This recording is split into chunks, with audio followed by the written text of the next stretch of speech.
Glória a Deus. Graça e paz, irmãos. Como vocês estão? Bom demais. Motivo de alegria, nós estamos aqui reunidos para juntos adorarmos o nome do nosso Senhor e Salvador Jesus Cristo. Vamos iniciar fazendo uma oração, agradecendo a Deus pela sua misericórdia e pelo seu amor por nós. Porque se estamos aqui neste domingo, é porque a graça e o amor de Deus nos sustentou durante esses dias. Deus é quem nos sustenta, é quem nos fortalece e é quem faz com que vivamos satisfeitos em sua presença. Oremos a Deus, agradecendo a Ele por mais este domingo. Senhor, no nome de Jesus, nós oramos a Ti, Te agradecemos por mais este domingo, por mais este culto e por mais esta oportunidade de estarmos aqui livres para Te adorar. Muito obrigado, Senhor, por Teu amor e por Teus cuidados, por estar suprindo nossas necessidades em todos estes tempos, Senhor.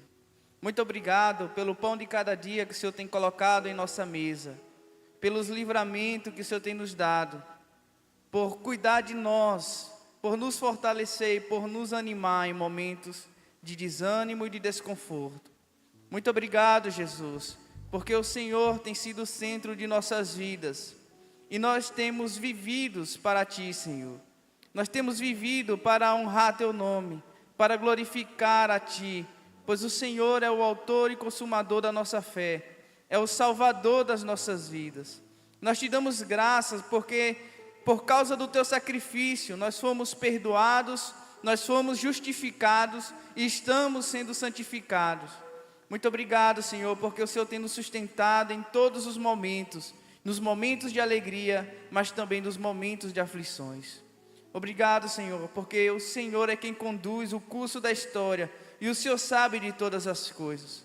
Nós Te louvamos e pedimos que o nosso coração esteja com os olhos fitados em Ti, que o Senhor seja o alvo das nossas vidas, Senhor, e que aquilo que nós desejamos seja apenas consequência de seguir e servir a Ti.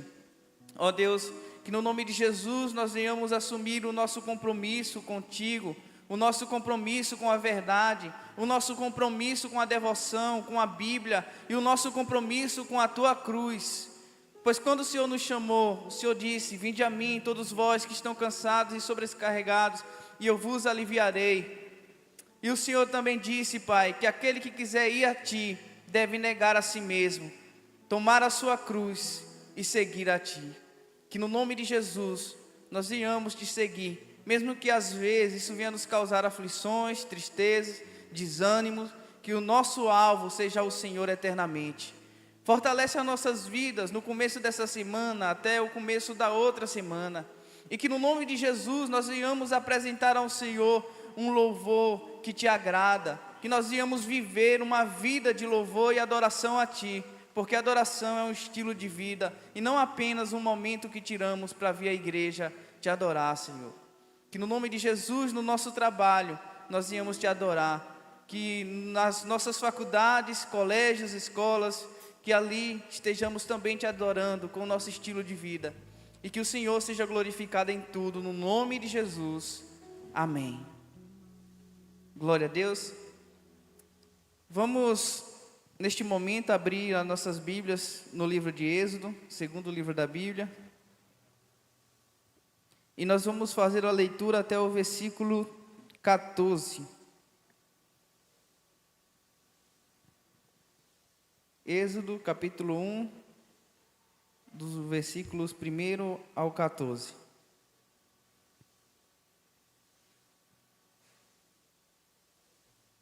Amém, irmãos?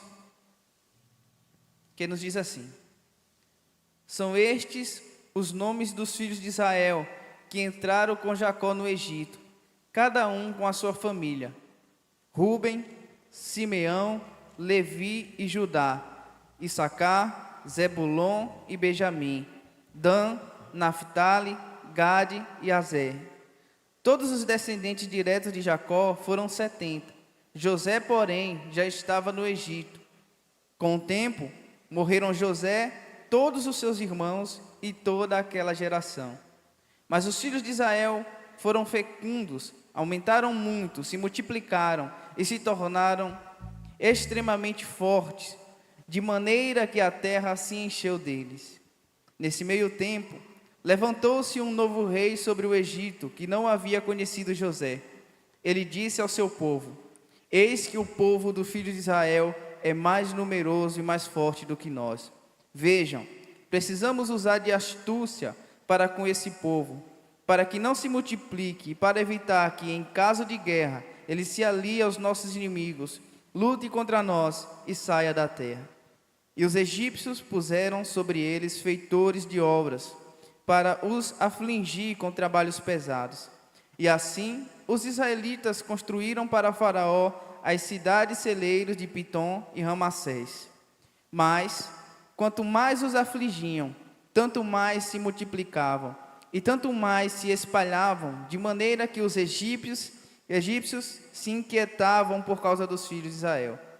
Então, os egípcios, com tirania, escravizaram os filhos de Israel, e lhes amarguraram a vida com dura servidão. Preparar o barro, fabricar tijolos e fazer todo tipo de trabalho no campo. Todo este serviço lhes eram imposto com tirania. Amém? Meus irmãos, esse texto, ele fala acerca da ida do povo de Israel para o Egito. Eu creio que todos aqui conhecem a história. Isso se deu por causa de José, que foi vendido pelos seus irmãos ao Egito. E ali, no Egito, ele passou por algumas provações na sua vida, até chegar ao segundo cargo mais alto do Egito, que era o cargo de governador. E assim, quando José ele assumiu esse cargo de governador do Egito, ele trouxe consigo seu pai, seus irmãos e toda a sua família, de modo que os primeiros versículos aqui do livro de Êxodo, ele fala que foram cerca de 70 pessoas da família de José para o Egito. Só que nisso, quando o povo de Israel chegaram no Egito, eles começaram a se multiplicar, porque o povo era fecundo. E isso começou a preocupar o faraó da época e todos os egípcios. Porque esse novo faraó que havia se levantado, eles não conheciam aquilo que José havia feito pelo Egito. Na época de José, o faraó da sua época teve um sonho, e nenhum dos seus sábios, adivinhos, conseguiram revelar para o faraó o que aquele sonho queria dizer. Mas José, com a sabedoria que Deus havia dado a ele, interpretou aquele sonho de modo que ele conseguiu prever que haveria 7 anos de fartura e depois 7 anos de escassez. E ele sugeriu que o faraó colocasse um homem inteligente, que soubesse de administração, para administrar todo aqueles 7 anos de fartura, para que nos 7 anos de escassez não lhe faltasse comida. Com isso, não somente o Egito da época de José foi salvo, mas também toda a região ao redor do Egito. Porque, além do Egito ter sido salvo da fome, ele também se tornou uma grande potência no que se diz respeito à comercialização. Porque ele passou a vender, tanto para o pessoal do Egito, como também para toda a região vizinha ao Egito. Então o Egito se tornou uma nação muito forte e poderosa por causa de José ter sido governador na época do faraó de José. Mas se passaram um tempo e José morreu, os seus irmãos morreram e toda a descendência da época de José morreram. E se levantou um faraó que não conhecia absolutamente nada dos feitos de José para o Egito. E esse homem, observando o crescimento do povo dentro do Egito, ele começa a ficar incomodado. E ele começa a falar para os egípcios: vocês não estão vendo que esse povo está crescendo em números?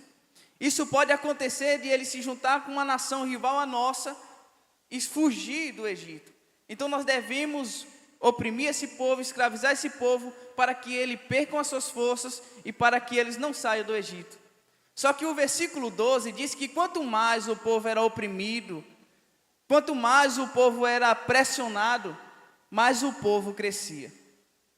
E a aplicação que eu quero fazer para as nossas vidas nesta noite é que, independente das situações adversas que estejamos passando, nós temos um Deus que faz com que prosperemos em meio a situações adversas. Nós temos um Deus que faz o seu povo prosperar, mesmo quando está passando por pressões terríveis. Quando a gente olha para a história da igreja primitiva, nós vimos um povo que cresce devido à perseguição. Porque quando se estoura a perseguição, o povo foge das suas regiões e vão para outras regiões. E com isso eles começam a pregar o evangelho aonde eles chegavam. E consequentemente, mais pessoas eram alcançadas pelo evangelho e consequentemente, mais pessoas se convertiam a Cristo e o evangelho crescia. Meus irmãos, nós vivemos no Brasil, um país em que nós temos liberdade para exercer nossa fé. Mas isso pode mudar da noite para o dia, bastando apenas um decreto. E eu quero que nós estejamos animados com relação a essa verdade. Porque independente das pressões que nós venhamos sofrer, nós devemos crer que o Deus é o mesmo Deus que fez com que o povo no Egito crescesse em números e prosperasse. Em meio a perseguições, a sofrimentos, às perseguições, nós devemos ter a fé de que o nosso Deus é quem gera o crescimento no seu povo.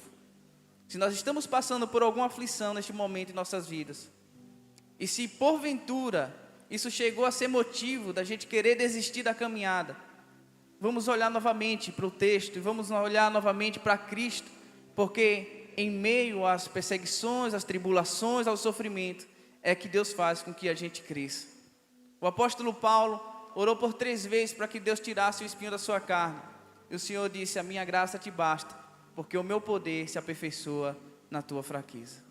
Em outras palavras, o que eu quero dizer é que quando nós estamos fracos e vulneráveis, aí é que estamos fortes, porque é neste momento que nós recorremos mais a Deus e estamos mais dependentes dEle.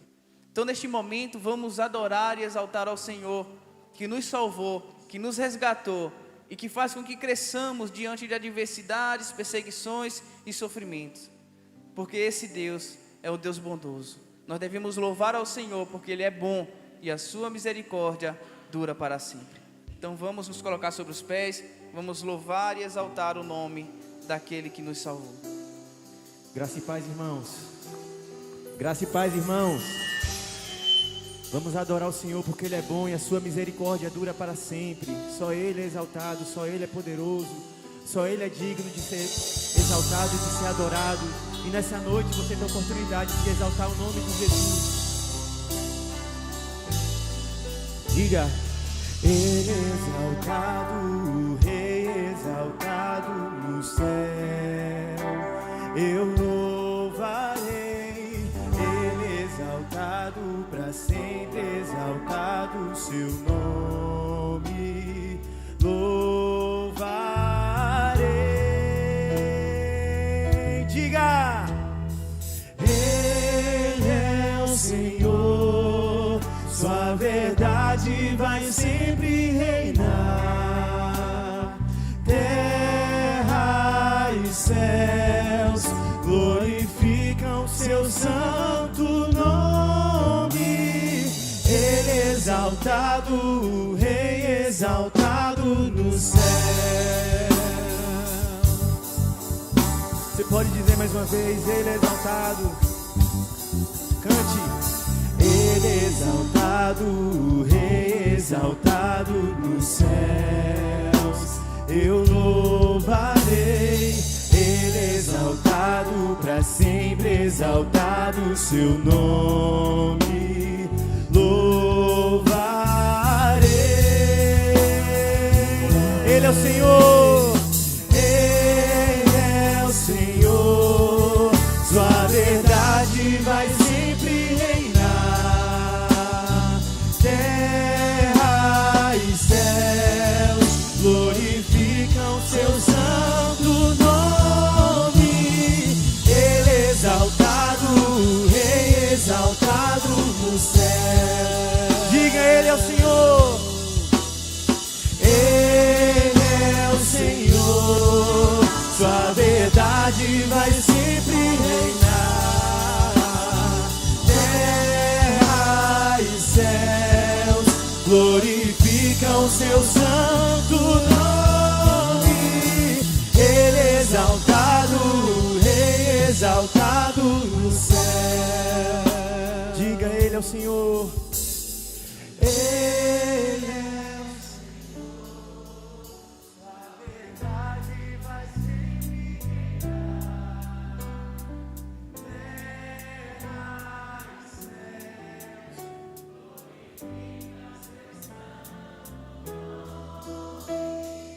Ele é exaltado, o Rei exaltado no céu. Mais uma vez, diga: Ele é o Senhor, sua verdade vai sempre reinar. Terra e céus glorificam seu santo nome. Ele é exaltado, o Rei exaltado no céu. Ele é exaltado, o Rei exaltado no céu. Ele é exaltado, o Rei exaltado no céu.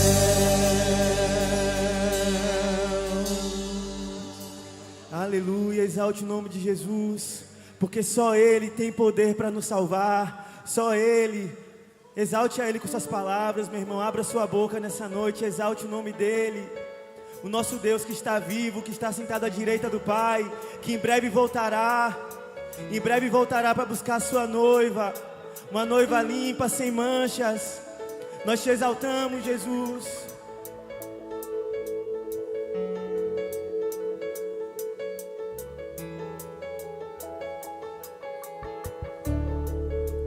Todos necessitam de um amor perfeito, perdão e compaixão. Todos necessitam de graça e esperança, de um Deus que salva. Erga sua voz e diga: Cristo. Cristo move as montanhas e tem poder para salvar, tem poder para salvar, para sempre, autor da salvação. Jesus a morte venceu, sobre a morte venceu.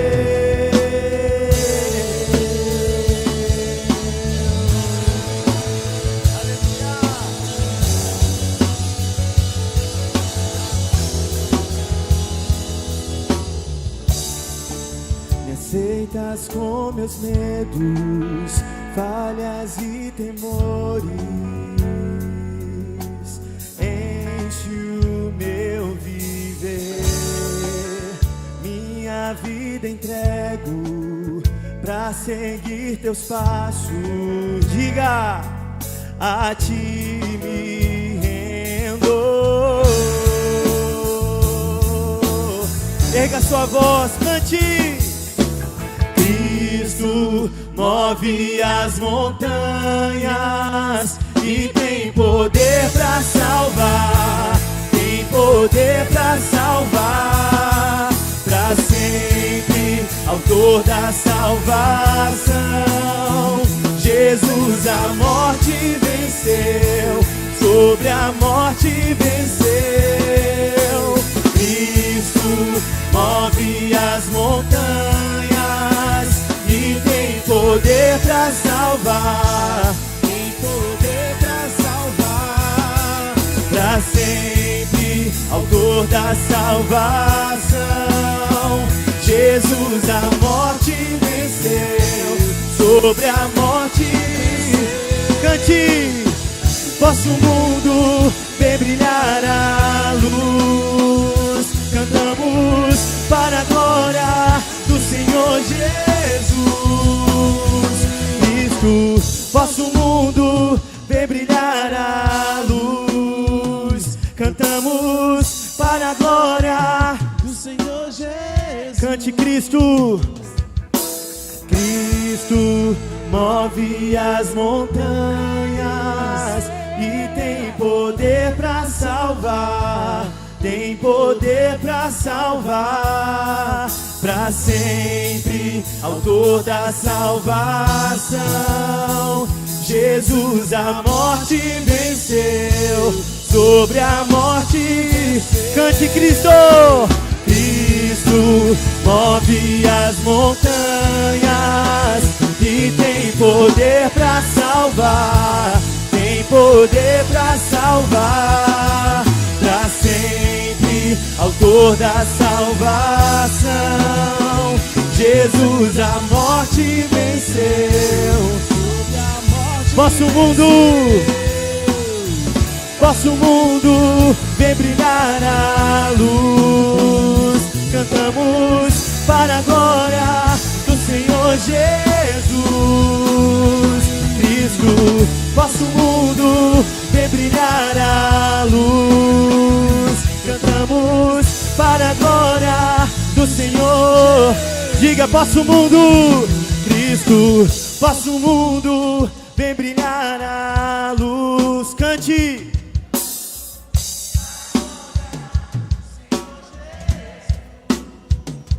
Cristo, vosso mundo vem brilhar a luz. Cantamos para a glória do Senhor Jesus Cristo. Vosso mundo vem brilhar a luz. Cantamos para a glória do Senhor Jesus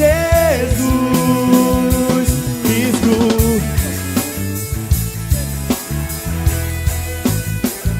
Cantamos para a glória do Senhor Jesus Cristo. Move as montanhas,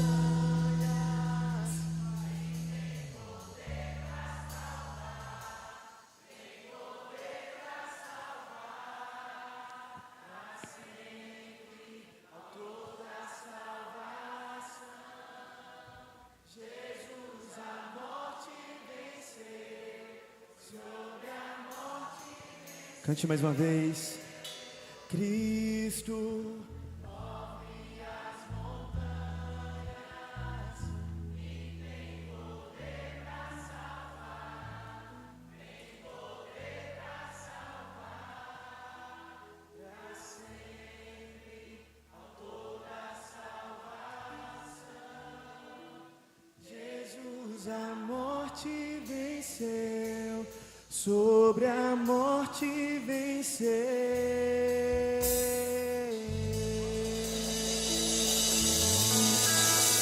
Ele venceu a morte e por isso nós temos livre acesso ao Pai, e é Ele que nós adoramos. Meu irmão, como forma de adoração, você tem a oportunidade agora de trazer seu dízimo, a sua oferta. Quem está em casa, as instruções estarão no telão ali, e vamos continuar adorando o nome de Jesus.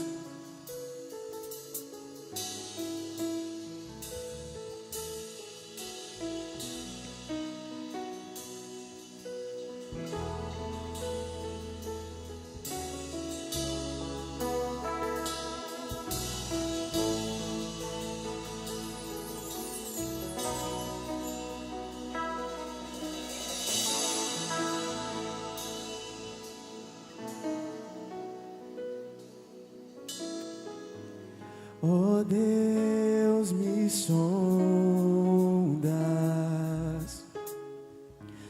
conheces-me,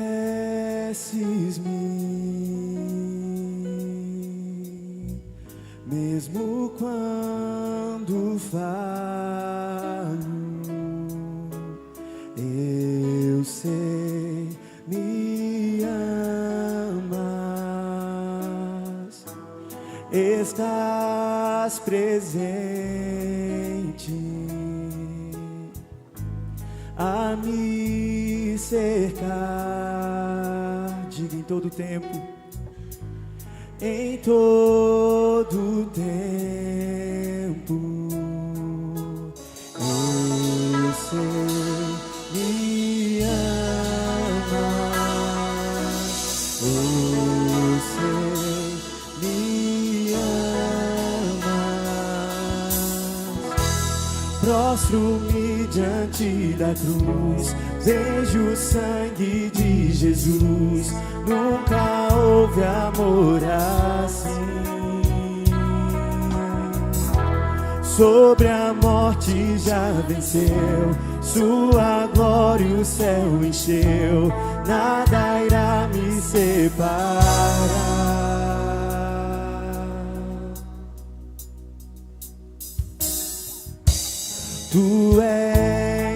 meu guia. Diga: meu protetor, meu protetor. Tua mão me firma. Diga: eu sei, me amas. Eu sei, me amas. Prostro-me diante da cruz, vejo o sangue de Jesus. Nunca houve amor assim. Sobre a morte já venceu, sua glória o céu encheu. Nada irá me separar. Prostro-me diante da cruz, vejo o sangue de Jesus. Nunca houve amor assim. Sobre a morte o céu encheu, sua glória nada irá.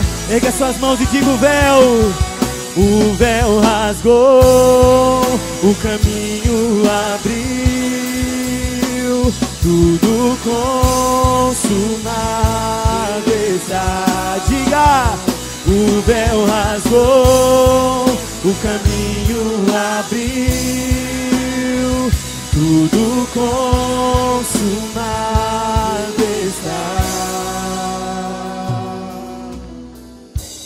E quando tudo se acabar, essa é a nossa esperança, estarei seguro, pois sei, me amas. Pois sei, cante. Pois sei, me amas. Cante. Prostro-me diante da cruz, vejo o sangue de Jesus. Nunca houve amor assim. Sobre a morte já venceu, sua glória o céu encheu. Nada irá. Diga: o véu rasgou, o véu rasgou, o caminho abriu, tudo consumado está. O véu rasgou, o caminho abriu, tudo consumado está. Prostro-me diante da cruz.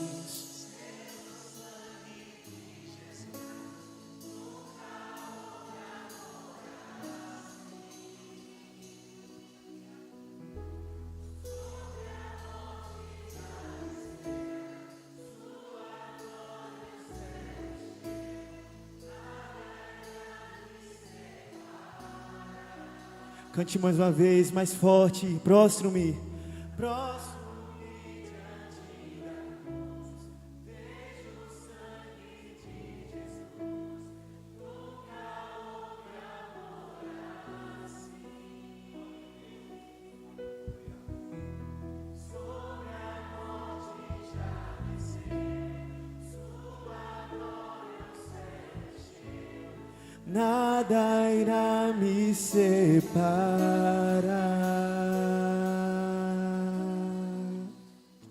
Aleluia, Jesus. Tu és exaltado, Senhor.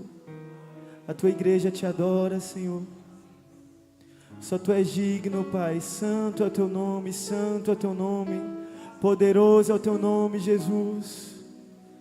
Nós não somos merecedores de tão grande amor, Pai. E mesmo assim o Senhor olha para nós com um olhar de misericórdia. E mesmo assim o Senhor nos dá a tua graça, Senhor. Nós somos seres tão desprezíveis, Pai, tão sujos. E mesmo assim o Senhor olha para nós com um olhar de amor, Pai. Nós te exaltamos, Jesus. Nós te exaltamos, Pai, pelo teu sacrifício. Nós te exaltamos, Senhor. Recebe a nossa adoração, Jesus. Escuta a voz da tua igreja, Pai. Nós clamamos por Ti, como a terra seca, Senhor. Venha nos molhar, Senhor, com a Tua chuva, venha nos encher. Em nome de Jesus, nós Te exaltamos. Aleluia. Glória a Deus. Toda a honra, toda a glória seja dada ao nome do nosso Senhor Jesus. Amém. Os irmãos podem sentar. Pastor Wilton está com a oportunidade.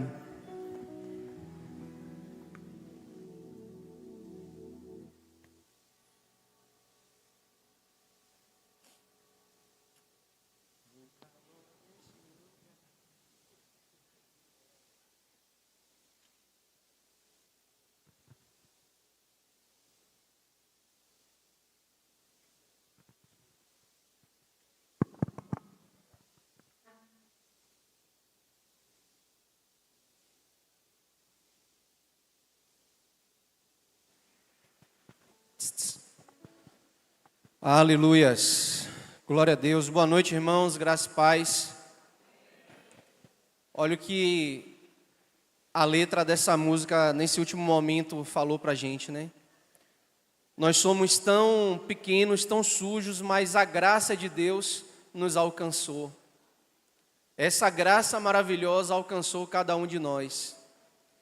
E olha que interessante, nós vivemos em um país esse que ainda nós temos liberdade, sim ou não? Liberdade para poder anunciar o Evangelho.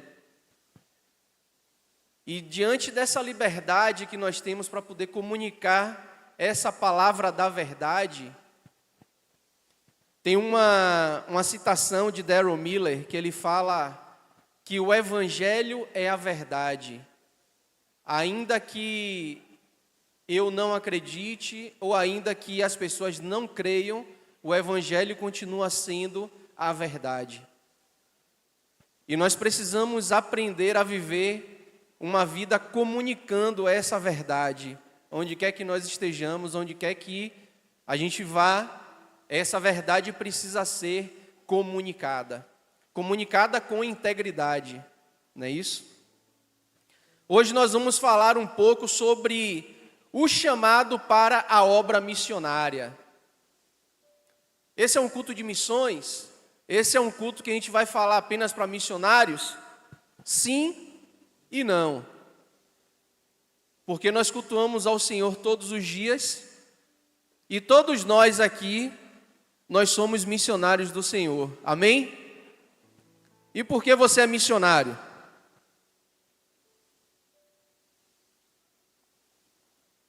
Essa é uma pergunta retórica.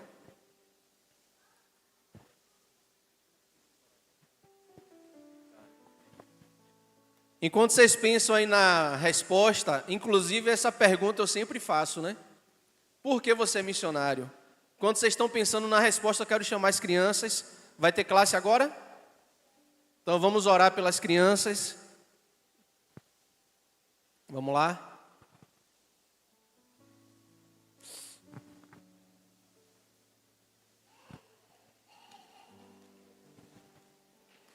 Eita, essa aí veio animada. Hein? Quer não?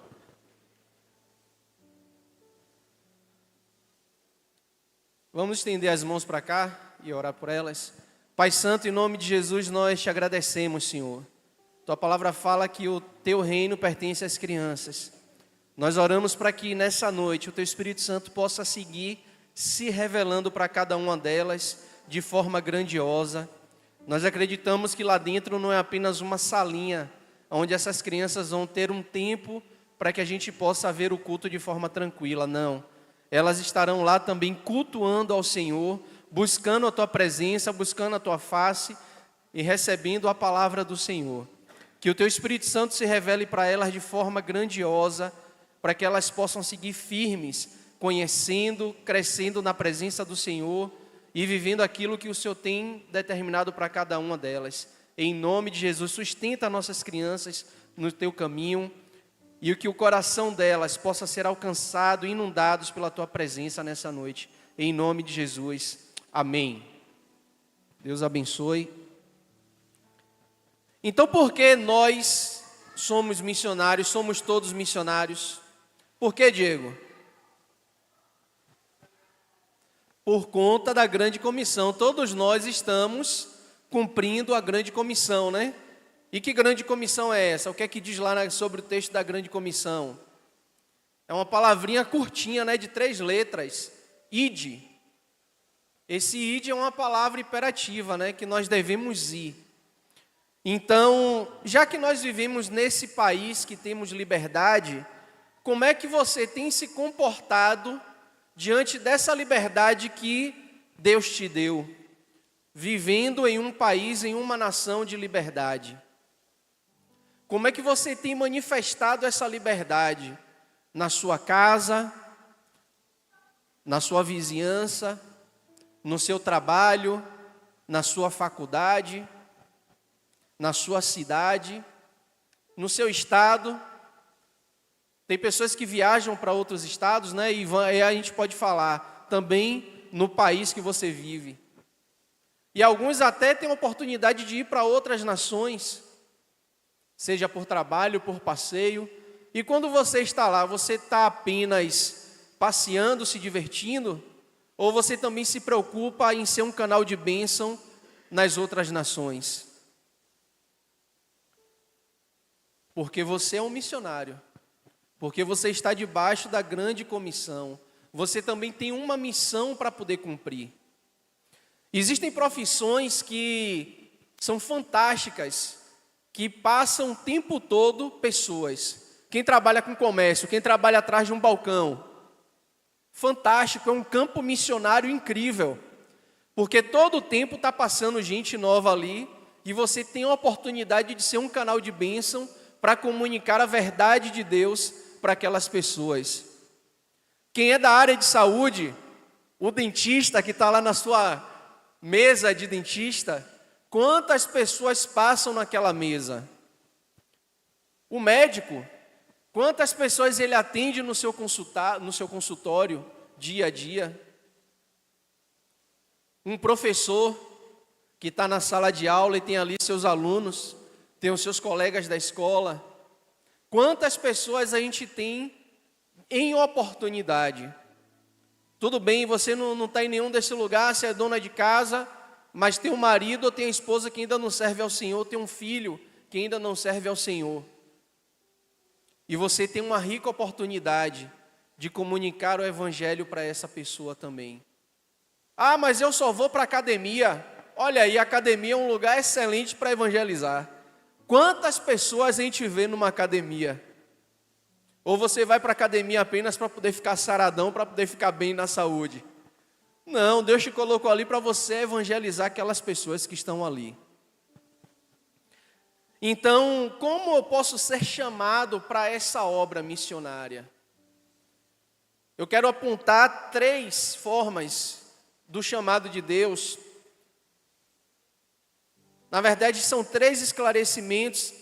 E o primeiro chamado, o que é que acontece? Deus ele chama, Deus ele nos chama. Deus é quem chama cada um de nós. E nós vamos ver ao longo da história Deus chamando pessoas. E o primeiro chamado a gente encontra em Gênesis capítulo 3, versículo 9. Quando Deus vai chamar o homem, e ele peca, ele vai se esconder. E o Senhor Deus chamou o homem e lhe perguntou: onde você está? É o primeiro chamado de Deus na Bíblia. Deus ele chama o homem. E aí o capítulo 3 a gente vai ver que é a queda, né? E o homem está se escondendo porque ele teve os seus olhos abertos. Jesus ele libera os ministérios. Então o Pai vai chamar, Jesus ele vai liberar os ministérios para cada um de nós. E o Espírito Santo vai nos capacitar por meio dos dons, que vão ser os recursos através dos quais eu vou cumprir o chamado de Deus nos meus ministérios, ou no ministério que eu fui chamado. Então, quando o Espírito Santo separa, a gente vai ver em Atos 13, isso daí do versículo 1 ao versículo 3, Atos 13, do 1 ao 3, esse texto aqui é um verdadeiro culto de envio. É um verdadeiro culto de envio que acontece na igreja primitiva. E como é que ele começa dizendo? Havia na igreja de Antioquia profetas e mestres. Barnabé, Simeão, chamado Níger, Lúcio de Cirene, Manaém, que tinha sido criado por Herodes, o tetrarca, e Saulo. Enquanto eles estavam adorando o Senhor e jejuando, o Espírito Santo disse. Quem foi que falou? O Espírito Santo. Separem-me agora Barnabé e Saulo para a obra a que eu os tenho chamado. Então, jejuando e orando, e impondo as mãos sobre eles, os despediram. Paulo se converte aos 28 anos e mais ou menos com uns 42 anos ele sai para a sua primeira viagem missionária. E aqui, esse texto ele vai falar sobre um culto missionário de um envio de duas pessoas, Barnabé e Saulo. A igreja missionária, ela não foi a de Jerusalém, o país dos judeus, do povo escolhido de Deus, da nação eleita. E olha que interessante, a igreja missionária aqui foi a de Antioquia. Uma igreja de gentios, porém composta também por judeus. Poderia ter sido a igreja dos judeus, mas aqui existe algo precioso nesse texto que mostra para a gente a intenção do coração de Deus em alcançar aqueles que vão muito mais além da nação santa de Jerusalém. Deus ele tinha interesse nos gentios. A obra não pode ser feita sem revelação de Deus. E o ambiente que era criado nessa igreja de Antioquia era um ambiente de jejum e oração. Como era que eles estavam? Havia na igreja de Antioquia profetas e mestres. Existiam homens profetas, homens que eram dotados de conhecimento, homens que buscavam a presença de Deus, que estudavam a palavra, que tinham esse tempo de relacionamento com Deus. E ali ele vai citar Barnabé, Simeão. Enquanto eles estavam adorando o Senhor e jejuando. E outra característica, eles estavam em oração. Eles estavam em consagração ao Senhor. Um ponto muito importante na nossa vida como cristãos é que não adianta a gente querer impactar o mundo sem a gente ter uma vida de intimidade com Deus. Sem a gente ter uma vida de relacionamento íntimo com esse Deus. Porque como é que eu vou querer falar para outras pessoas daquilo que eu não estou vivendo? Deus, ele chama. Jesus, ele dá os ministérios. A gente vai ver em Efésios 4:11. Ele vai chamar alguns para apóstolos, outros para profetas, evangelistas e mestres. Mas tudo isso com fim no aperfeiçoamento dos santos. É para a edificação do corpo. O ministério, esse termo ministério, ele vem de uma palavra original grega que significa serviço. Tem muita gente que bate na caixa do peito, né? Meu ministério. Ele está falando nada mais, nada menos do que o meu serviço. Porque o reino de Deus, ele é um reino de serviço. Aquele que era o maior, ele se fez menor. E com uma água e a toalha, ele nos deu uma lição de um padrão excelente de serviço, que foi lavar os pés dos discípulos. Então, porque eu e você muitas das vezes queremos ter status, estrelismo no ministério? Tem muita gente, graças a Deus aqui não existe isso, mas eu já fui em lugares, aqui no Brasil não, mas fora do Brasil, porque a igreja do Brasil é uma igreja boa, aleluia. Oremos por isso, para que a igreja do Brasil se desperte. Mas nós, irmãos, precisamos, eu estou falando isso com uma ironia assim, porque nós somos um país que temos liberdade de expressão. Como Diego Pedro falou, basta apenas uma canetada. E os tempos, eles estão virando. A areia da ampulheta, ela está chegando no seu tempo final. Tic-tac, tic-tac, tic-tac. O tempo está correndo, o tempo está passando. E quando a gente menos esperar, vou fazer algo, fiquem atentos, não se assustem, mas pá! Daqui a pouco, Jesus volta. Aleluia. E a igreja, Tiago falou aqui, a igreja vai ser arrebatada. O Senhor Jesus, ele vai voltar para poder buscar a sua noiva. Mas essa noiva, ela não pode ter mancha no seu vestido. O seu vestido, ele tem que estar alvo como a neve. Ele tem que estar imaculado, ele tem que estar irrepreensível diante do seu noivo. E essas manchas que nos acompanham, ainda dá tempo. Não sei se Jesus vai voltar amanhã, mas enquanto isso dá tempo de você consertar, de você alvejar as suas vestes. Enquanto ainda tem sol para coarar a roupa, ainda dá tempo da gente se posturar e voltar à essência do Evangelho. Então, Deus ele chama, Efésios 4, o que é que diz em Efésios 4? 1:4. Efésios 1:4. Antes da fundação do mundo, Deus nos escolheu. Em quem? Nos escolheu nele, para sermos santos e irrepreensíveis diante dele em amor. Antes de tudo, o chamado de Deus é um chamado para estarmos na presença dele. O chamado de Deus, antes de qualquer coisa, antes de você estar em um púlpito, ministrando, pregando, louvando, fazendo qualquer tipo de atividade, o chamado de Deus para a sua vida é um chamado para relacionamento com Ele. É um chamado íntimo, porque antes da fundação do mundo, Ele nos escolheu nele, para essa vida de relacionamento, de santidade. E santidade, para ser santo, santo é ser separado. Nós precisamos ser separados de tudo aquilo que nos afasta de Deus. Se eu estou no mundo, eu não pertenço ao mundo. Eu estou no mundo, mas eu não faço parte desse mundo. Eu não estou falando do mundo físico, do mundo aparente. Mundo, na Bíblia, quando a Bíblia fala de mundo, a Bíblia está falando sobre sistema de crença. Então eu não posso fazer parte desse sistema de crenças, em que deturpa tudo aquilo que é a verdade da palavra.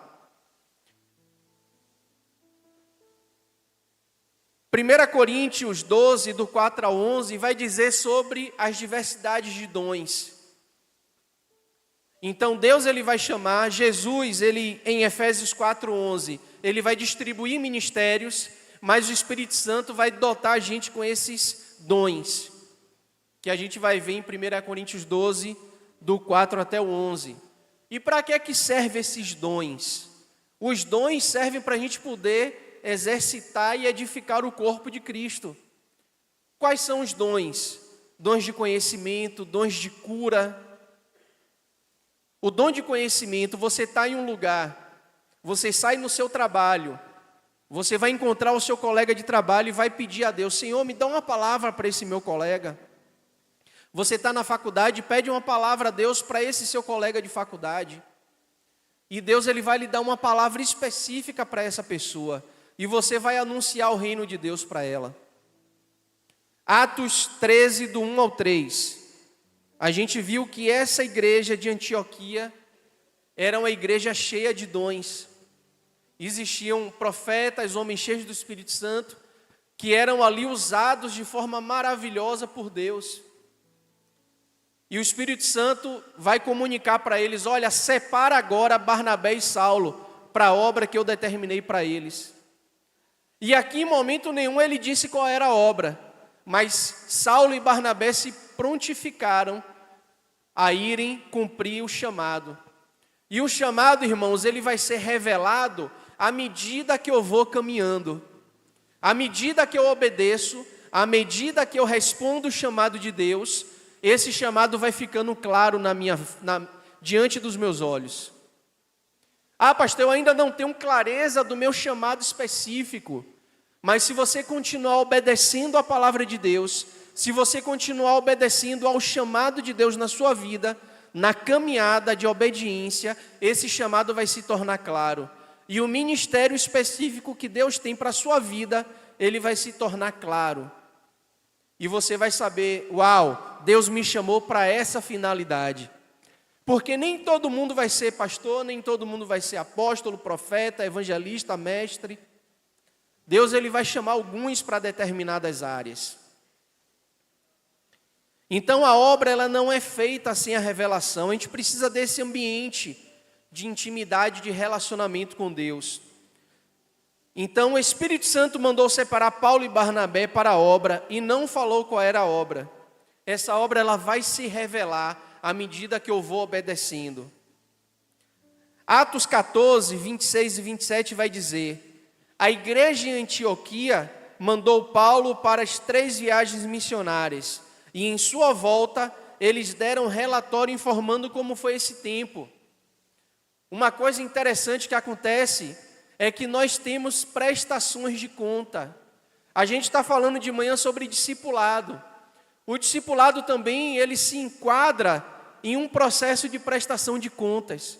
Não no sentido de opressão, mas se eu caminho com alguém, eu preciso ter a liberdade para poder ter uma vida como um livro aberto com aquelas pessoas que eu caminho. Isso é confiança. Porque se eu não confio, como é que eu vou poder abrir o meu coração? Como é que eu vou poder compartilhar as minhas inquietudes, os meus pensamentos? Então o discipulado serve para isso, para esse relacionamento. Nessa caminhada, no discipulado eu abro o coração e a gente vai caminhando junto. Então, Atos 14, 26 e 27. E dali navegaram para Antioquia, onde tinham sido recomendados a graça de Deus para a obra que agora tinha terminado. Quando chegaram a Antioquia, reuniram a igreja e relataram tudo que Deus havia feito com eles, e como tinha aberto aos gentios a porta da fé. Então a porta da fé, a graça, ela foi também compartilhada para os gentios. E nessas 3 viagens missionárias de Paulo, a gente vê os gentios sendo alcançados, não apenas os judeus, mas aqueles que não eram judeus. E Paulo ali, ele vai anunciar o evangelho para todos que estavam passando diante dele. E sob prestação de contas, eu cheguei há algum tempo de 2 viagens missionárias. Uma na Europa e agora a outra no Chile. A realidade da Europa hoje está muito triste. Está de cortar o coração. Por quê? Palco da reforma, palco de grandes locais de avivamento, a Europa hoje se encontra completamente em um esfriamento espiritual. Eu já falei isso aqui antes, mas vou reforçar. Sabe o que é que acontece, Neto, nas igrejas, quando chega o verão na Europa? As pessoas saem das igrejas para poder conhecer outros países e ir para o lago, para poder ter tempo de lazer com a família. Ah, pastor, mas o senhor está sendo muito rigoroso. As famílias não podem ter tempo de lazer? Claro que podem e devem. Mas a questão é, quando eu abandono durante um período inteiro a igreja, com a desculpa, com o argumento de que eu vou ter lazer com minha família. A minha prioridade também são as coisas do Senhor. Eu posso ir para o lago, eu posso ir para outro país conhecer, mas eu também preciso ter o meu tempo. Aquela expressão, dá a César o que é de César, mas também dê a Deus o que é de Deus. É justo e saudável para o meu espírito eu caminhar em uma vida de retidão, eu caminhar em uma vida de relacionamento com Deus. Porque se eu perco a prioridade do reino, eu vou caminhar por um caminho muito arriscado. Talvez a sua prioridade aqui no Brasil, por conta do clima, seja outra. mas talvez seja um jogo do Flamengo. Quantas pessoas deixam, né, quando tem Bavi, quando tem jogo do Flamengo? Muita gente falta igreja por conta de jogo. É uma realidade que acontece no Nordeste da Bahia. No Nordeste do Brasil, né? Melhor dizendo. Então isso aí é muito complicado. Então qual é a minha prioridade? Qual é a sua prioridade? Então, quando eles chegaram e eles fizeram essa prestação de contas, eles estão dizendo: olha, vocês são a minha família, vocês me enviaram e eu preciso compartilhar o que está acontecendo ao redor do mundo. Então a Europa está nessa situação, está nesse estado. E no Chile, nós voltamos agora para trabalhar com as comunidades indígenas, os mapuches. Lá no sul do Chile, nesse local que nós fomos, tem um pastor que nos recebe lá, o pastor Mário Lincoleu. Ele tem 80 anos. 80 anos. E em um dia de evangelismo ele falou: Wilton, pega um pedacinho de pau e me acompanha, que você vai precisar desse pedaço de pau. E a gente começou a sair por um campo, campos enormes, são léguas, de uma casa para outra são léguas. E a gente descendo uma pirambeira assim, cheio de cascalho, e ele com o pauzinho andando devagarzinho e sempre, e eu às vezes escorregando, e ele olhava para mim assim, dava risada, a experiência, né, que ele tem. E nós chegamos em campos, fomos fazer visita nas casas, e o álcool e a droga também chegou nos campos indígenas. Eles estão sofrendo muito com isso, com essas duas causas. Então peço que vocês estejam orando também por isso, né, para a Europa, para que Deus envie trabalhadores, tanto para a Europa quanto para as comunidades indígenas, e também, e o nosso Brasil, para que nós, a igreja brasileira, se desperte. Existem muitas profecias, existem muitas palavras sobre o povo brasileiro sair daqui para poder promover um avivamento mundial. É uma potência, é uma verdade sim, mas é necessário que a igreja se desperte. É necessário que a igreja esteja em conformidade com o chamado, cumprindo aquilo que Deus chamou para poder fazer. Então, irmãos, orem por essas comunidades, orem por esses países, mas não esqueçam também de estar orando pelo Brasil. Vamos orar Mateus 9:38. O que é que diz em Mateus 9:38? Devemos rogar ao Senhor da seara que envie trabalhadores. A seara é grande, mas faltam trabalhadores. Lá nesses campos indígenas ainda existem 300 comunidades que não têm presença evangélica. Pessoas que nunca ouviram falar de Jesus. Eles têm uma cosmovisão animista. O animismo faz com que a gente enxergue tudo de forma espiritual. Essa cosmovisão, essa maneira de ver o mundo, faz com que a gente perceba, por exemplo, se um crente perde o emprego, se um crente que tem uma visão, uma cosmovisão animista, ele vai dizer: olha, deve estar em pecado, algum espírito maligno está aí operando na vida dessa pessoa que perdeu o emprego. Se a pessoa ficar doente, olha, deve ser algum espírito maligno que está operando na vida dessa pessoa. Mas nós não precisamos e não devemos ter uma visão animista. A nossa cosmovisão deve ser o teísmo cristão, uma cosmovisão bíblica cristã. O teísmo, ele vai levar a gente a entender que Deus está no controle e Ele é soberano. E Ele está no controle de todas as coisas. Então, se eu perdi um emprego, se eu fiquei doente, não é porque tem um espírito maligno, não é porque são coisas que acontecem na vida da gente e Deus está no controle de tudo. E nada passa desapercebido ao controle do nosso Senhor. Amém? Então, lá eles têm uma visão animista. Existe uma personagem chamada Mate. A Mate é a bruxa. Aí eu ficava imaginando, né? Nossa, eles não sabem que a gente baiano sabe evangelizar em terreiro de candomblé, evangeliza pai de santo, vai ter medo de uma Mate. E eles supervalorizam o poder dessa pessoa, a ponto de quando a gente saía para evangelizar, eles falaram assim: olha, quando vocês forem em uma casa e veem uma bandeira da mate, por favor, nem encostem, passe direto.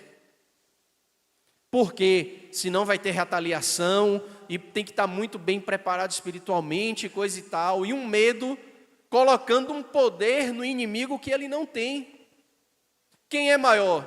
Aquele que está no mundo ou aquele que opera em nossas vidas? O Espírito de Deus. É o Senhor. Então como é que eu vou ter medo dessas coisas? Agora, claro, é necessário que você esteja com sua vida no altar. É necessário que você esteja com uma vida íntegra diante de Deus. Porque senão aconteceu um episódio em Atos, que os 7 filhos de, como era, Seva.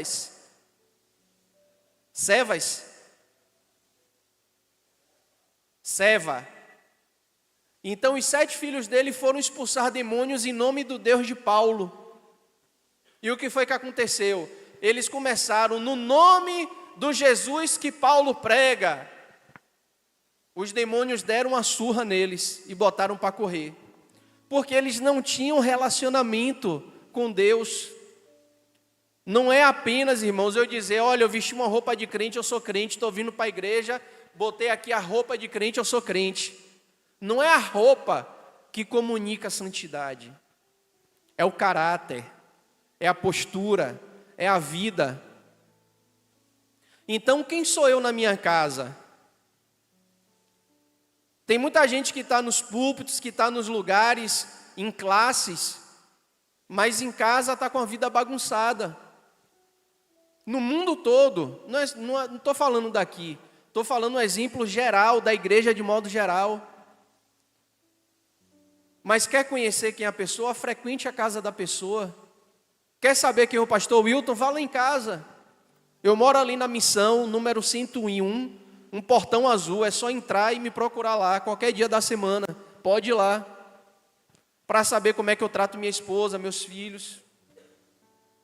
Vai lá fazer uma visita, chega de surpresa, para ver como é que o Wilton está lá. Se o pastor está gritando, está fazendo um vexame, ou como é que ele está.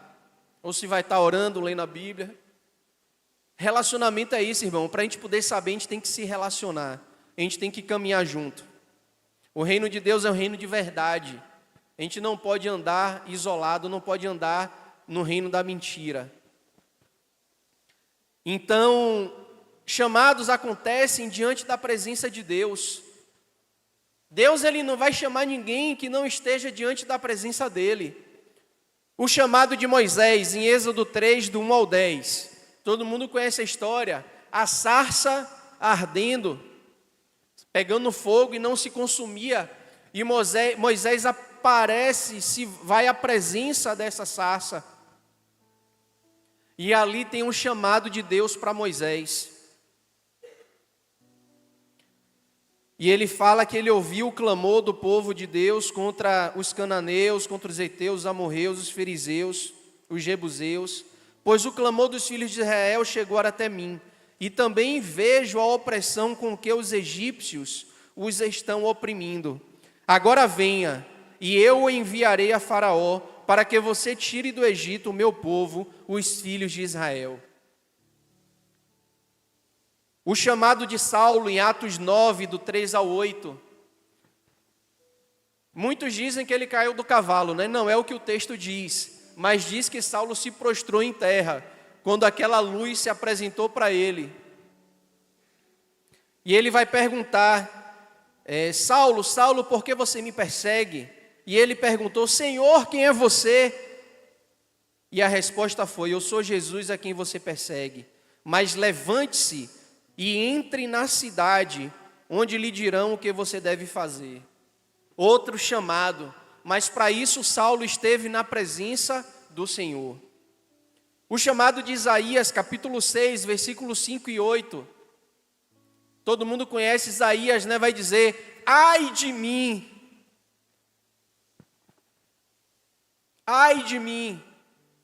estou perdido porque sou homem de lábios impuros, e habito no meio de um povo de lábios impuros, e os meus olhos viram o Rei, o Senhor dos Exércitos.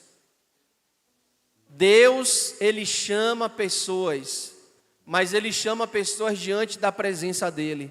Se você quer ter um chamado, você precisa estar diante da presença de Deus. Para você ter um chamado na sua vida, você precisa estar diante da presença de Deus, como filho.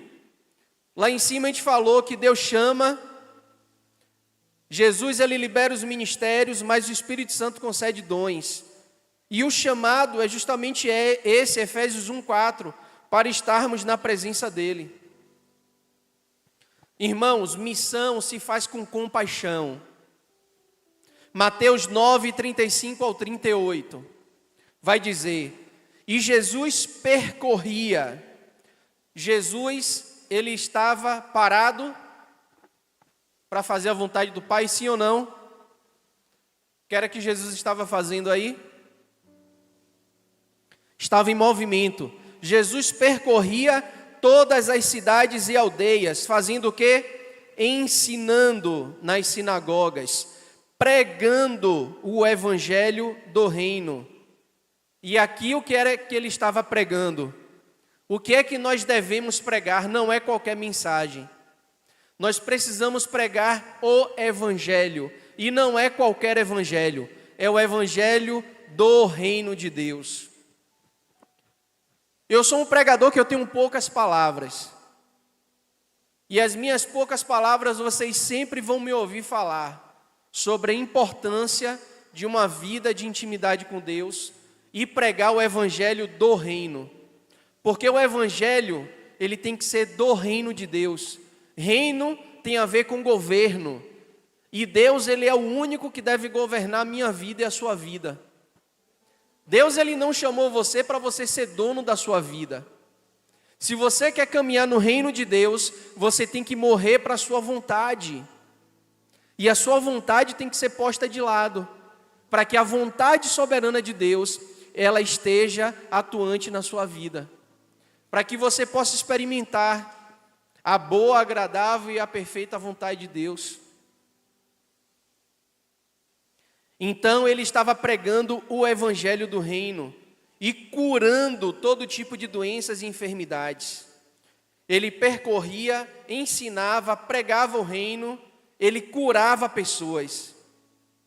Na nossa caminhada, por isso que a gente não vê hoje tantos sinais, tantos milagres, tantas maravilhas acontecendo. No seu trabalho você tem orado por pessoas, na sua faculdade você tem orado por colegas, na sua casa você tem orado por pessoas para elas serem curadas de enfermidades.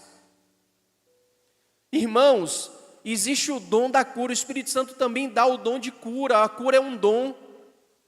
Quando Deus lhe chamou, Ele também lhe deu um dom. Agora, como é que o dom ele vai ser manifestado?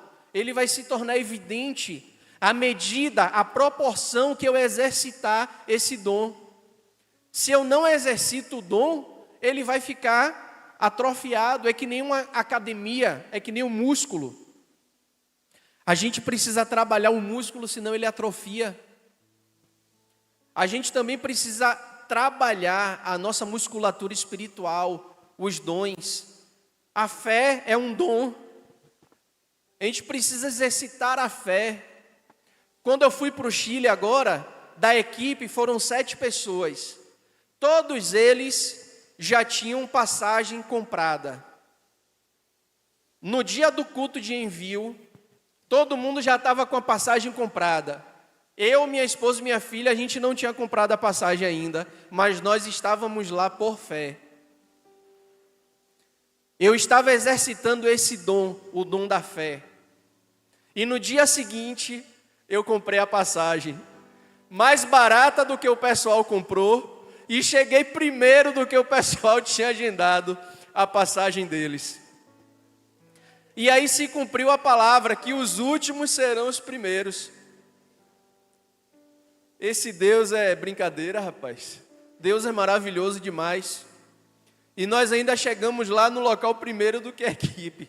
A gente fez apenas uma conexão e o nosso voo foi rapidinho.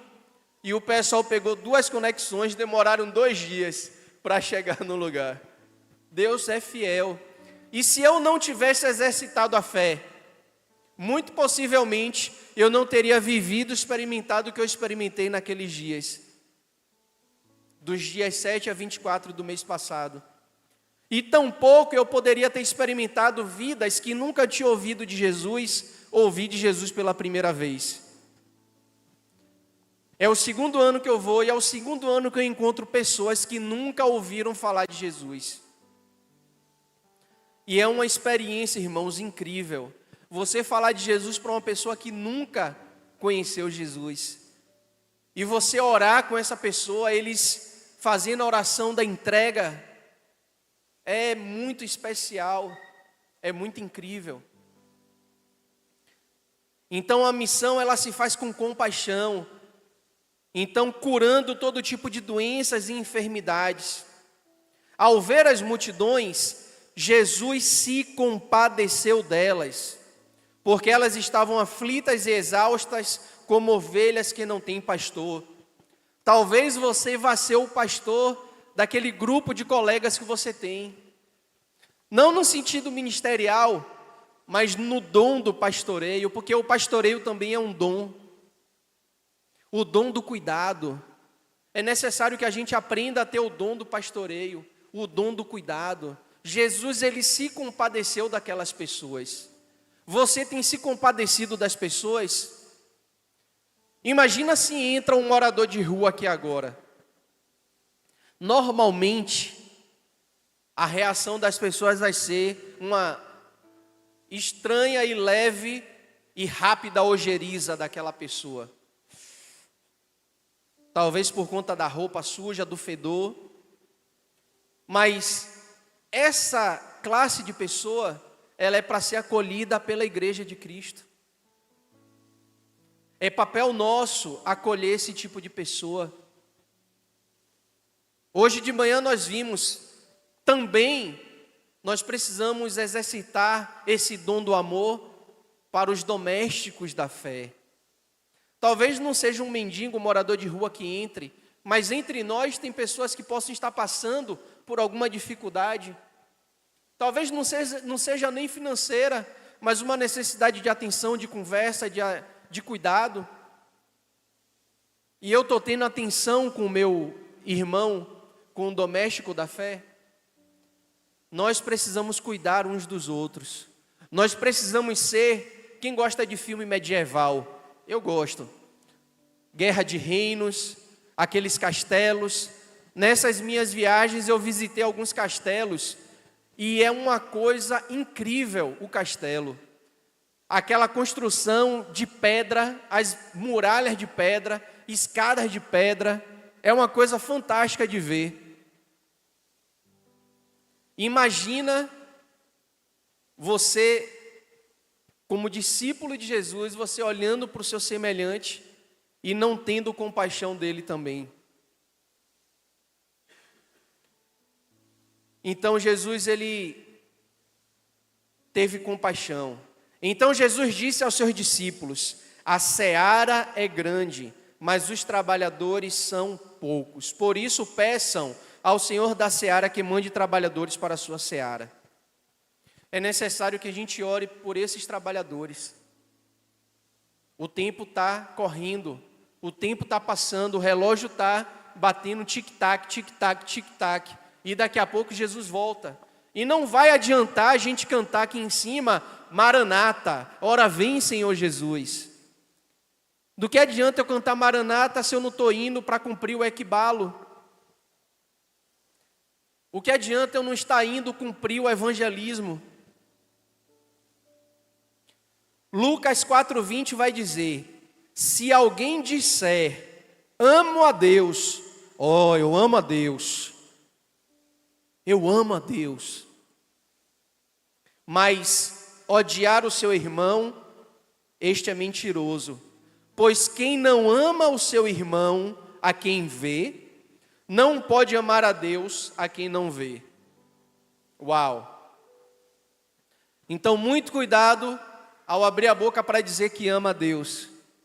Mas se você diz que ama a Deus e cuida do seu próximo, pode seguir dizendo que você ama a Deus, porque você está cumprindo certinho o que a palavra fala. Mas se você diz que ama a Deus e não cuida do seu próximo, é necessário você rever o seu conceito de amor. O que se pregava não era qualquer mensagem, era o evangelho do reino. Mateus 3, versículos 1 e 2. Naqueles dias apareceu João Batista pregando no deserto da Judeia, e ele dizia: arrependam-se, porque está próximo o reino de Deus. Avançando no capítulo 4, versículo 17, depois que Jesus é batizado, Jesus ouve aquela palavra do Pai: eis o meu Filho amado em quem eu tenho prazer. E ele é conduzido pelo Espírito ao deserto para poder ser tentado. A primeira coisa que Satanás faz para Jesus é tentar ele na sua identidade. Se tu és o Filho de Deus. Aí Jesus vai rebater essa mentira de Satanás com a verdade bíblica. Mas também está escrito: nem só de pão viverá o homem. Então, como é que eu e você vamos combater as mentiras de Satanás? Com as verdades da palavra. E depois que ele sai dali, desse momento de tentação, nos 40 dias, ele inicia o ministério dele. E aí o texto começa: daí em diante o quê? Daí em diante, depois desse tempo de tentação, Jesus começou a pregar e a dizer: arrependam-se, porque está próximo o reino dos céus. A mesma palavra. Duas palavrinhas aí importantes: arrependimento e reino de Deus. Porque sem arrependimento é impossível eu estar no reino de Deus. Arrependimento é o reconhecimento do meu estado e a mudança de minha atitude. Eu preciso reconhecer o estado que eu estou. Eu preciso saber se eu sou um mentiroso, se eu sou um assassino, se eu sou um ladrão, se eu sou um prostituto, para a partir disso reconhecer o meu estado, mudar a minha atitude. Isso é arrependimento. Mas se eu digo que eu reconheço e não mudo, isso se chama remorso. Porque o arrependimento ele vem com mudança genuína de vida.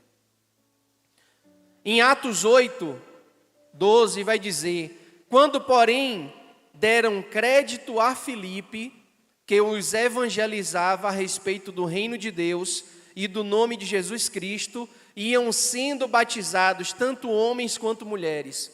Hoje pela manhã na EBD,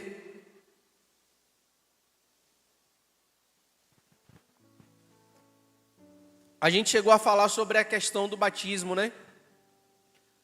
E aí, é necessário passar por curso de batismo? Sim ou não? Não é que a gente vai desmerecer o curso do batismo, mas nós estamos engessando de uma certa forma os princípios do reino de Deus.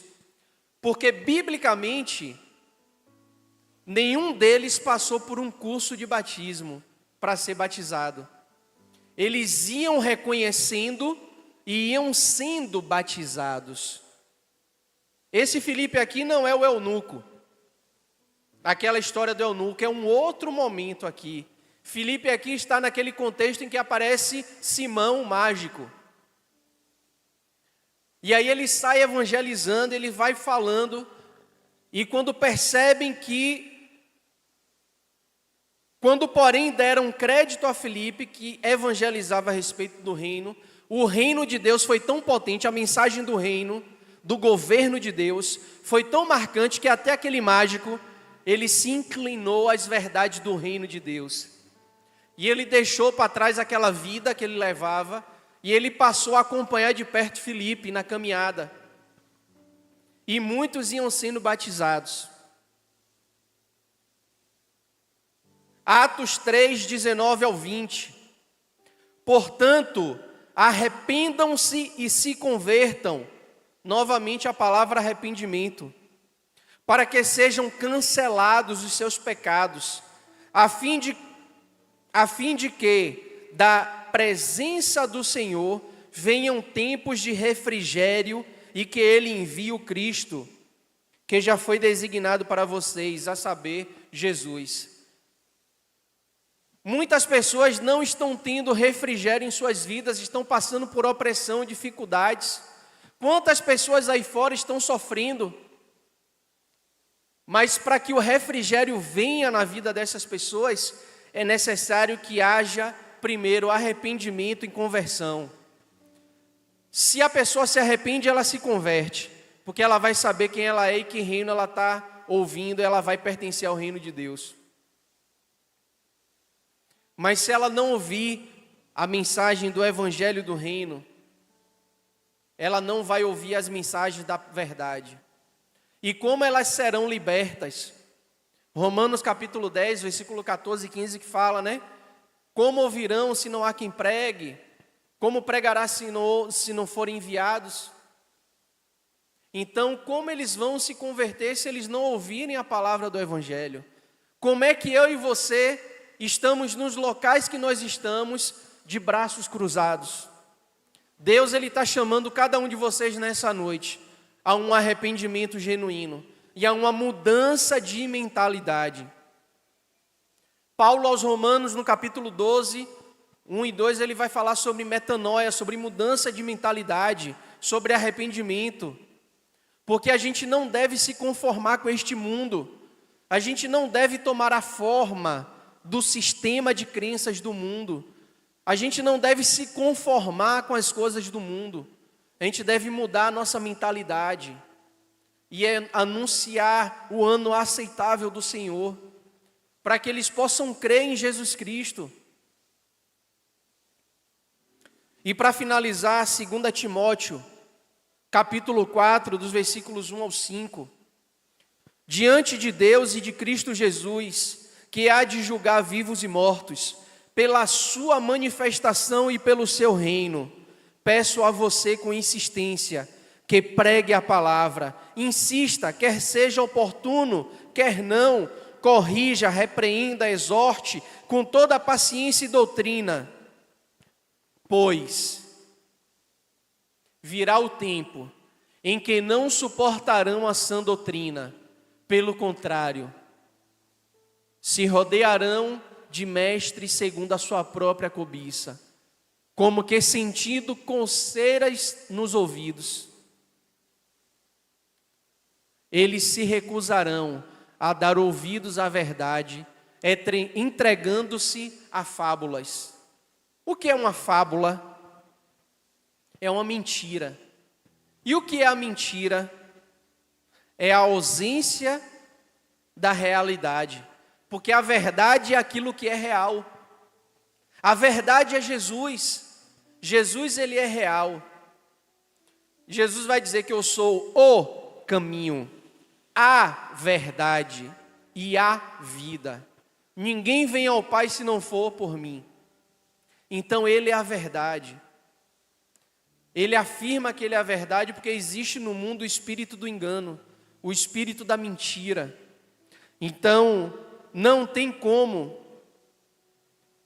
As pessoas vão buscar fábulas para poder se apegar. E nos dias atuais, esse texto nunca foi tão atual como está sendo agora. Mas você seja sóbrio em todas as coisas, suporte as aflições, faça o trabalho de um evangelista, cumpra plenamente o seu ministério. Essa palavra aqui, nos dias atuais, ela tem um peso muito grande para cada um de nós. Não só para Timóteo, mas para nós, a igreja do Senhor. Igreja em Jacobina, cumpra o seu ministério. Igreja em Jacobina, insista, pratique, fale, exorte, em tempo e em fora de tempo. Comunique o evangelho a todas as pessoas, porque o tempo está chegando, irmãos. O tempo está chegando e Jesus breve virá resgatar a sua igreja. E vai competir a mim e a você o sangue de cada uma das pessoas que passarem diante de nós. E que a gente deixar de anunciar o evangelho, anunciar a verdade para essa pessoa. É responsabilidade nossa, é responsabilidade minha anunciar o evangelho. Eu queria que vocês fechassem os olhos nesse momento. Nós vamos ter um tempo de oração. E eu quero encerrar com essa pergunta. Temos trabalhadores dispostos a responder ao Senhor? Você é um trabalhador disposto a responder ao chamado do Senhor nessa noite? Deus, Ele tem te chamado. Eu não sei como foi que você veio para cá nessa noite. Eu não sei quais são as suas inspirações quanto ao reino de Deus, o que você anseia, o que você almeja. Mas se você deseja apenas ser um cristão para vir aos cultos e ficar sentado no banco da igreja, eu te recomendo a ler novamente a Bíblia, porque esse não é o chamado de Deus para a sua vida. Deus, Ele não chama pessoas que estejam desocupadas. Saul, quando foi chamado, ele estava trabalhando. Ele tinha ido atrás dos animais do pai.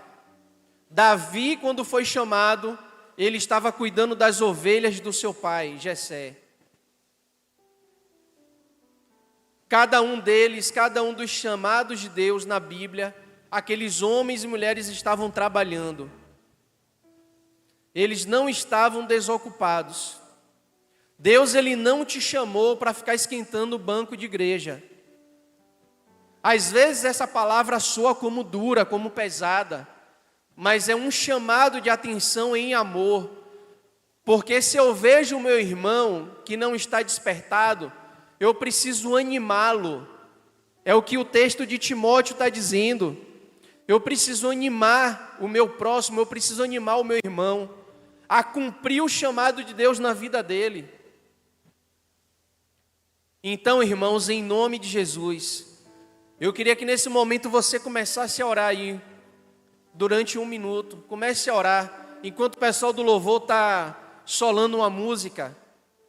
Eu queria que você começasse a orar, falando para Deus como é que está o seu coração. E se você tem rejeitado o chamado de Deus na sua vida, se você tem sido negligente com esse chamado, essa noite é uma noite para você se arrepender. Essa noite é uma noite para você dizer para Deus: Pai, me perdoa, porque eu pequei contra Ti. Faça que nem Isaías: ai de mim, que sou pecador, e não tenho cumprido o chamado de Deus como deveria. Mas se você tem cumprido o chamado de Deus, glorifique a Ele, exalte o nome dEle, porque você está cumprindo a grande comissão. Então comece a orar, comece a falar com seu Pai. Enquanto o pessoal do louvor vai ministrar um louvor, comece a falar com Ele, que Deus, Ele quer falar com você.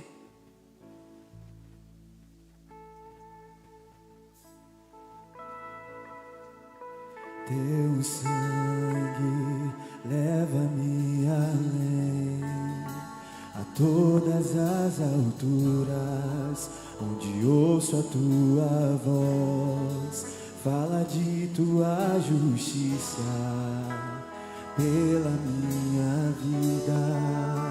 Jesus, este é o teu sangue.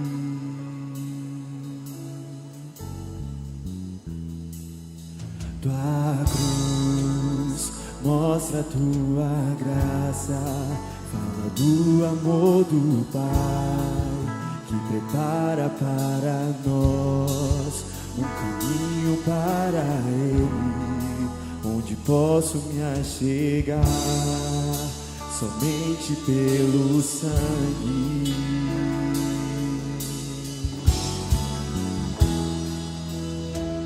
Que nos lava dos pecados, que nos traz restauração. Nada além do sangue, nada além do sangue de Jesus,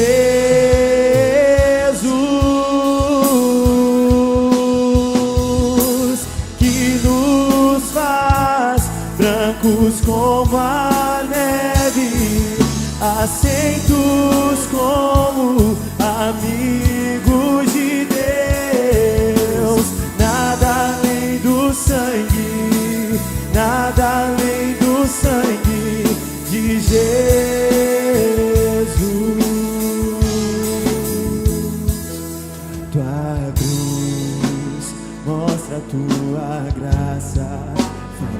o amor do Pai, que prepara para nós um caminho para Ele, onde posso me achegar somente pelo sangue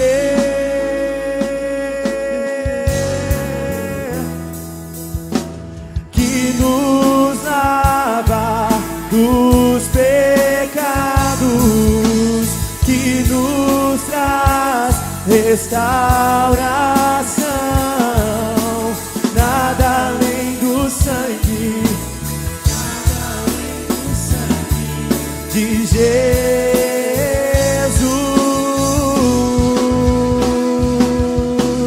que nos faz brancos como a neve, aceitos como amigos de Deus. Nada além do sangue, nada além do sangue de Jesus.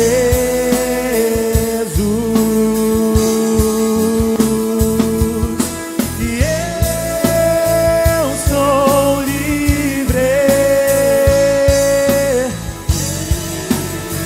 sou livre. Nada além do sangue, nada além do sangue de Jesus. Diga isso do seu lugar: eu sou livre, eu sou livre, eu sou livre. Nada além do sangue, nada além do sangue de Jesus.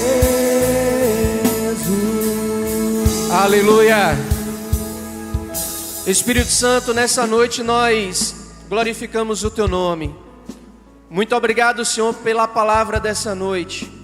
Que o Senhor siga movendo sobre os nossos corações e mente, trazendo uma revelação ainda maior acerca do Teu reino, uma revelação ainda maior acerca do nosso estado. Senhor, se há pessoas que têm caminhado longe dos Teus caminhos, eu oro para que o Senhor possa conduzir essa pessoa ao retorno, a fazer o caminho de volta ao Teu governo.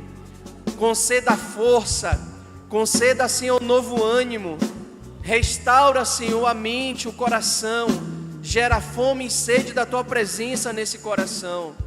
E aqueles que estão, Senhor, firmados, que têm trabalhado como devem, de forma a glorificar o Teu nome, continua, Senhor, suportando, sustentando esse irmão diante do Teu reino. Pai, nós oramos pedindo que o Teu Espírito Santo marque as nossas vidas nessa noite com um encontro especial, para que esse encontro nós possamos ouvir o Teu chamado para cada um de nós, em nome de Jesus. Tem visitantes aqui nessa noite, pessoas que estão nos visitando aqui. Que Deus te abençoe, seja muito bem-vindo. Tem mais duas mãos lá atrás, quem foi? A irmã ali, o nosso amigo, seja muito bem-vindo. Vocês que estão nos visitando, sintam-se abraçados. Que o Senhor te abençoe, que o Senhor te fortaleça. É um privilégio receber vocês aqui para estar cultuando conosco. Então sintam-se abraçados em nome de Jesus. E também, se há alguém que o Espírito Santo falou nessa noite, que você precisa ter um encontro com Jesus. Se o Espírito Santo falou com você, que você precisa mudar o rumo da sua vida e você ir ao caminho do governo de Deus, eu quero te convidar, quando terminar o culto, que você possa me procurar e dizer: olha, eu quero conhecer esse Jesus. Se você deseja entregar sua vida a Cristo, não deixe para fazer isso depois. Então me procurem no final do culto, que nós vamos estar orando por você, para que você possa iniciar essa aliança, porque Deus, Ele é um Deus de aliança, e Ele deseja iniciar uma aliança com a sua vida. E também, se você está afastado e você deseja retornar aos caminhos do Senhor, Deus, Ele é um Deus de novos começos, e Ele deseja trazer você de volta a essa vida de filho, a essa vida de relacionamento. Vamos ficar de pé?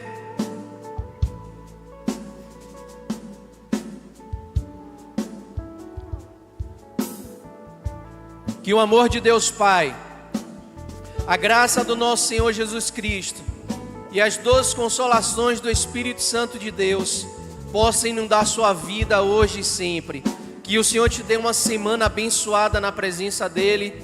Que o Senhor possa gerar cura àquelas famílias, aquelas pessoas que necessitam de cura física, de cura da alma, de cura emocional. Que o Senhor possa abrir portas de emprego para pessoas que têm orado por uma oportunidade de emprego. Que o Senhor possa tocar também naquelas pessoas que necessitam de uma resposta de concursos, aquele concurso que você foi aprovado e necessita ser chamado. Que o Senhor possa colocar a sua mão nessa semana em nome de Jesus. Que o Senhor abençoe a sua casa, abençoe a sua família, em nome de Jesus. Siga cultuando ao Senhor. Procure um PGM durante a semana para estar participando. E nos vemos próximo domingo com fé em Deus. Deus abençoe. Um grande abraço.